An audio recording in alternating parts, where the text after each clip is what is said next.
Bonjour les mamans, heureuse de vous retrouver pour ce nouvel épisode du podcast MVDT. Alors aujourd'hui, nous allons parler d'un sujet assez compliqué, assez difficile, qui est de la nécessité de dire la vérité. Pourquoi je dis difficile et compliqué? Parce que pour beaucoup de personnes, dire la vérité, ce n'est pas toujours bon. Et les parents, on a cette tendance-là à cacher la vérité à nos enfants, pensant qu'on va les protéger. Donc, ça peut venir d'un bon sentiment, la protection de nos enfants. On veut les épargner une réalité trop brutale et on ne veut pas les blesser. Et c'est pour ça que c'est un sujet assez délicat dans la vie de beaucoup de parents. Donc, si vous entendez des bruits, je suis dans ma voiture et j'ai mes enfants qui courent autour. Donc, voilà. Et donc, si vous m'écoutez pour la première fois, les mamans, je suis Luce, amoureuse de Christ, maman de 3 enfants. Et aujourd'hui, je vous parle de l'importance de cultiver la vérité et l'honnêteté.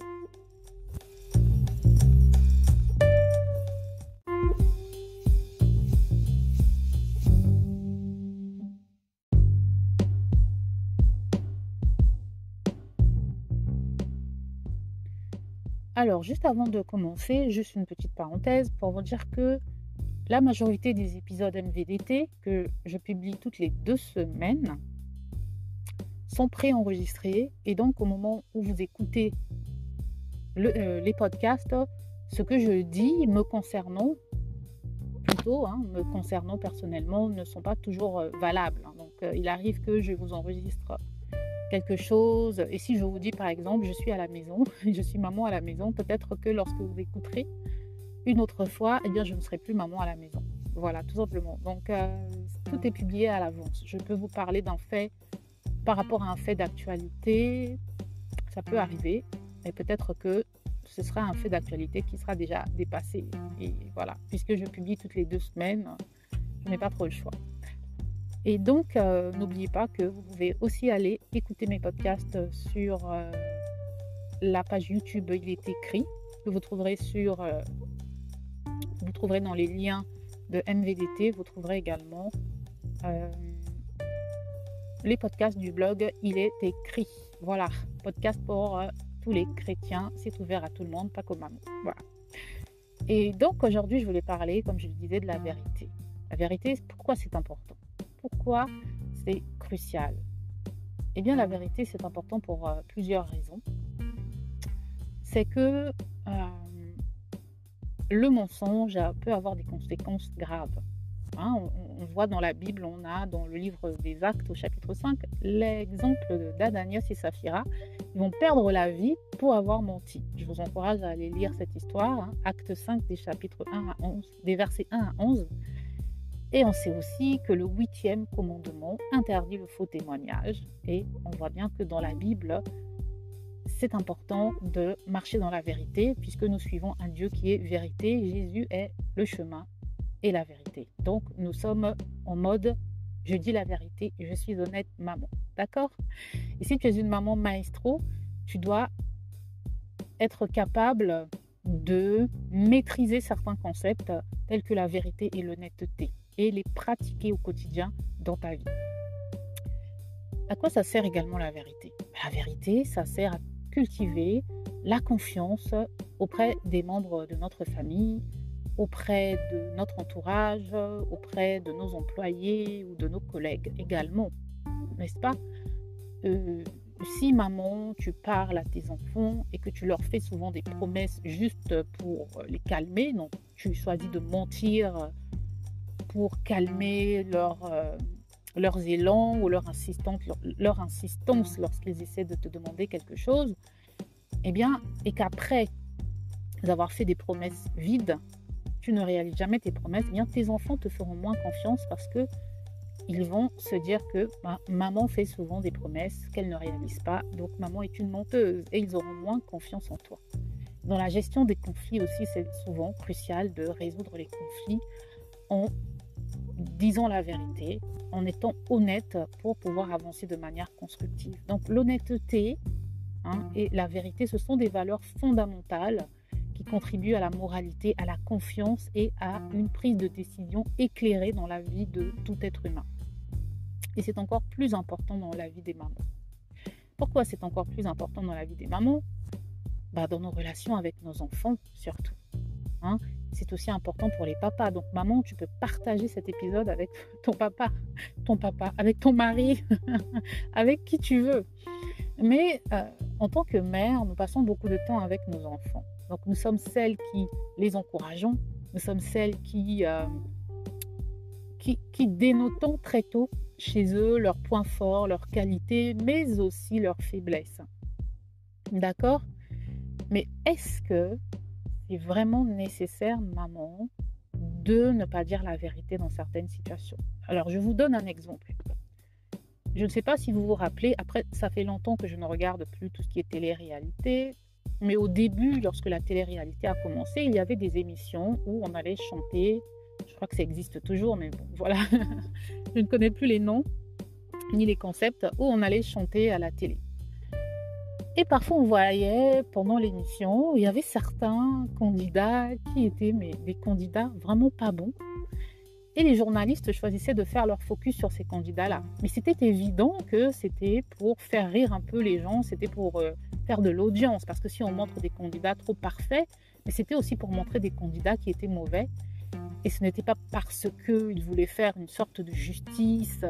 On doit montrer aussi ceux qui sont moins bons autant que ceux qui sont bons. Mais c'était un peu limite, je te mets en avant parce que je sais que tu vas faire rire la galère. C'est un peu ça. Et donc, je me rappelle qu'on montrait souvent des parents, on filmait les parents des candidats. Ah oui, ma fille, franchement, elle chante bien, bla bla bla bla. Et après, lorsqu'on entendait la personne, c'était pire que tout. C'était affreux. Et on se dit, mais comment une mère, tu peux ne pas être à ce point honnête avec ton enfant? Et que tu laisses ton enfant se faire humilier. Parce qu'en fait, en participant à la mascarade, en participant au fait de se mettre devant une caméra et de dire que mon enfant, c'est trop une bonne chanteuse, c'est trop un beau chanteur, un bon chanteur, et ensuite que la réalité éclate comme ça devant tout le monde et que ton enfant est nul et en plus, il ne réussit pas à passer l'audition, est-ce que ce n'est pas dommage? C'est humiliant pour l'enfant. Et c'est humiliant de se voir dire par le monde « tu n'es pas assez bon », alors que dans ta maison, tout le monde te dit que tu es bon. Juste pourquoi on te dit que tu es bon? Soi-disant, il ne faut pas décourager les enfants, il ne faut pas les empêcher d'aller vers leurs rêves. Donc aujourd'hui, je continue sur cet exemple-là. Admettons, maman, que ta fille aime chanter. Et quand elle chante, c'est catastrophiquement catastrophique et ce n'est vraiment pas beau. Voilà. Donc, c'est limite lorsqu'il faut chanter Joyeux anniversaire, vous préférez lui dire non, s'il te plaît. Quand elle veut chanter devant tout le monde, vous préférez lui dire non, vaut mieux pas. Vous voyez, non? Vous n'avez pas envie d'encourager cela. Mais plutôt que de lui dire non, tu devrais arrêter, hein, parce qu'il y a des personnes qui étaient vraiment pas bonnes dans certaines choses et avec persévérance, ils ont pu y arriver, n'est-ce pas? En tant que mère, qu'est-ce que je vais dire à ma fille? Je vais lui dire sincèrement, personnellement, je pense que aujourd'hui, à cet instant T, tu n'as pas les capacités ou le talent nécessaire pour être une chanteuse. Mais tu peux travailler. Donc, tu peux peut-être prendre des cours de chant et aussi essayer de découvrir ton répertoire. Il y a des chanteurs tels que Gainsbourg qui n'avaient pas des voix exceptionnelles, mais ils chantaient. Ils étaient des bons paroliers. Peut-être que tu vas être une bonne parolière, ma fille. Par exemple, quand tu chantes des chansons, tes paroles sont très bien, mais c'est juste ta voix qui ne va pas. Donc, tu peux travailler la voix et peut-être, plutôt que d'essayer de chanter comme Maria Carey, essayer plutôt de chanter comme Gainsbourg. Vous voyez ce que je veux dire? Donner autre chose à vos enfants et leur dire que tu peux travailler à te rapprocher du standard de Maria Carey si tu veux, si c'est possible, hein. Mais tu peux prendre des cours de chant, tu peux t'entraîner, mais au jour d'aujourd'hui, si tu vas devant une chaîne de télé pour passer une audition et que tu choisis une chanson de Maria Carey, tu vas rater ton audition. Donc à la limite, va chanter du du grand corps malade ou autre chose, parce que ce sont des chanteurs qui ne sont pas des chanteurs à voix. Et tu vas lui demander à ton enfant, essaie de trouver ton répertoire, essaie de trouver ton type de voix. Peut-être que tu n'es pas obligé de chanter toutes ces chansons qui te demandent de faire des envolées vocales, etc., etc. Donc c'est important, là j'ai juste donné un exemple, mais ça peut être dans tout autre domaine. Avoir cette honnêteté-là avec vos enfants, ça va faire qu'ils ne vont pas penser que je suis arrivée.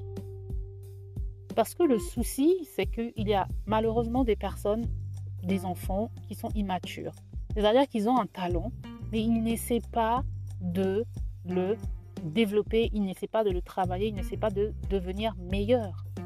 Et donc, si papa, maman, vous êtes toujours là en train de leur dire « Ouais, vas-y, tu es trop bien, tu es trop bonne, bah, tu n'as rien à travailler. En tout cas, vas-y. » Et qu'après, l'enfant se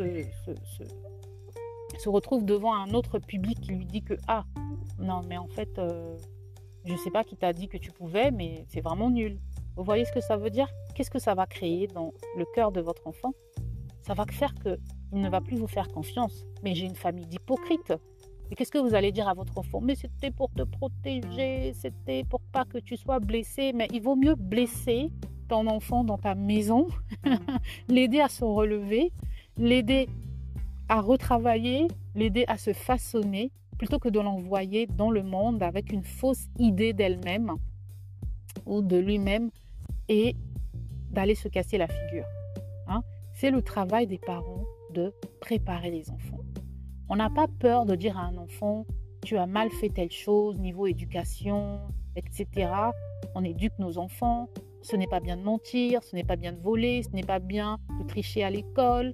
Tu dois faire telle et telle chose. Mais pourquoi est-ce que dans la pratique des talents, et parce qu'on a peur de décourager les enfants, on ne va pas avoir l'honnêteté de leur dire « non, là, vraiment, tu veux être danseur, ça fait juste 15 ans que tu danses, mais ça ne va pas. » Je n'ai pas parlé pendant 15 ans, je me suis dit que tu vas finir par te développer, mais à moins que tu lances un nouveau concept qui est l'inverse du breakdance, peut-être le slow dance, je ne sais pas. Ça peut arriver. Après tout, on voit des danses un peu bizarres de nos jours. À moins que tu développes un nouveau concept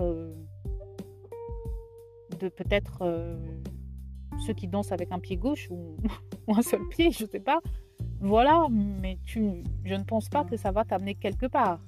Vous voyez, ma fille, ça fait quand même 20 ans de cours de danse. Donc, si tu n'y arrives pas, c'est compliqué. Voilà, il faut peut-être te remettre en question, essayer de chercher qu'est-ce qui ne va pas. Vous voyez? Donc, il faut avoir cette honnêteté-là.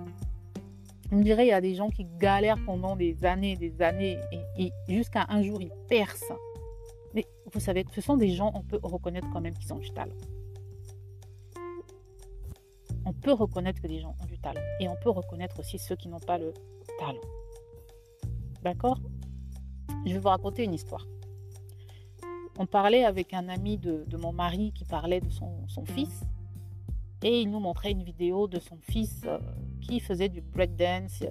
Il se tordait le corps et tout. Et franchement, c'était beau. Son fils est un gamin tout jeune et tout. C'était beau, c'était super. Et mon fils a essayé de faire la même chose. Attention, mon fils n'est pas mauvais danseur. Mais il a essayé de faire... il a essayé de faire aussi une démonstration que lui aussi peut faire breakdance. C'était pas terrible, quoi. Mais moi, je ne suis pas la maman qui allait lui dire « Oh, en tout cas, tu as assuré. » Non, je lui ai dit « Écoute, mon fils, tu as encore du boulot. C'est bien, tu as essayé, mais tu as encore du boulot. Je ne vais pas être la maman hypocrite qui va dire à mon fils « Vas-y, continue, c'est trop bien. » Et si mon fils, il se dit « Si maman a dit que c'est bien, c'est qu'elle a raison.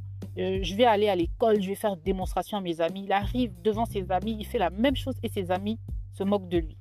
« Mais maman, tu m'as dit que c'était bien. J'ai fait la même chose devant mes amis. » Et voilà. Donc, dites la vérité à vos enfants. Maman maestro, tu dis la vérité, sois honnête. D'accord? Donc, tout plein de choses. Tu es fatigué, tu es épuisé, tu en as marre d'être celle qui passe derrière tout le monde, tu en as marre de nettoyer ta cuisine et qu'une heure après, ça redevienne comme un champ de bataille. Parle, dis à tes enfants, dis à ton mari.